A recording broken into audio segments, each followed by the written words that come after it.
വീടിനായി 3 വർഷം മുൻപ് നിർമ്മിച്ച തറയുടെ മുകളിലായിരുന്നു കുവൈറ്റിൽ മരിച്ച തിരുവനന്തപുരം വർക്കല സ്വദേശി ശ്രീജേഷിന്റെ മൃതദേഹം പൊതുദർശനത്തിന് വെച്ചത്. വീട് പൂർത്തിയാക്കുന്നത് അടക്കമുള്ള ആഗ്രഹങ്ങളുമായി ഒരാഴ്ച മുൻപ് കുവൈറ്റിലേക്ക് പോയ ശ്രീജേഷിനെ അവസാനമായി ഒരു നോക്ക് കാണാൻ നൂറുകണക്കിന് ആളുകളാണ് വർക്കല ഇടവയിലേക്ക് എത്തിയത്.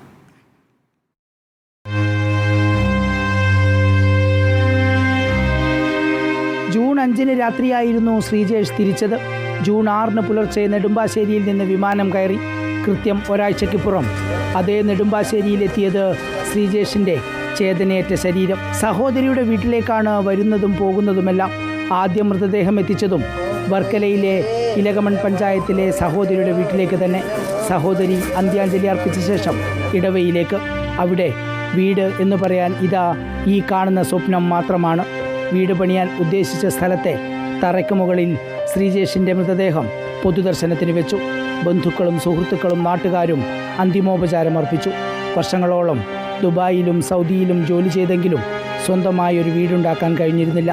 ഒടുവിൽ എന്നേക്കുമായി യാത്രയാകുമ്പോഴും വീടെന്ന സ്വപ്നം ബാക്കിയാക്കി അമ്മയുടെ ശവകുടീരത്തിനോട് ചേർന്ന് ശ്രീജേഷിനും ചിതയൊരുക്കി.